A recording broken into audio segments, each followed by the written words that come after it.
Es stāvu Daugavpils centrā, otrā lielākā Latvijas pilsētā.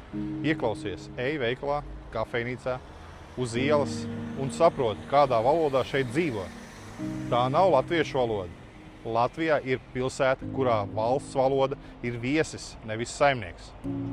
Mums stāsta, ka tas ir normāli, ka tā ir vēsture, bet vēsturi raksta tie, kas paliek. Un te paliek sveša valoda, sveša telpa pašu zemē. Aiz manas tiesa. Pirms gadiem 20 man šeit bija lieta. Tiesnesis latviski palūdza, lai runāja krieviski, jo vietējie latviski nesaprotot. Tiesā, Latvijas tiesā. Tādu situāciju savā mūžā neesmu vairs pieredzējis nekur citur. Tas nav par valodu vien, tas ir par to, kurš ir saimnieks savā zemē.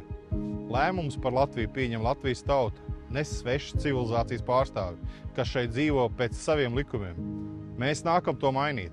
Es nāku to mainīt.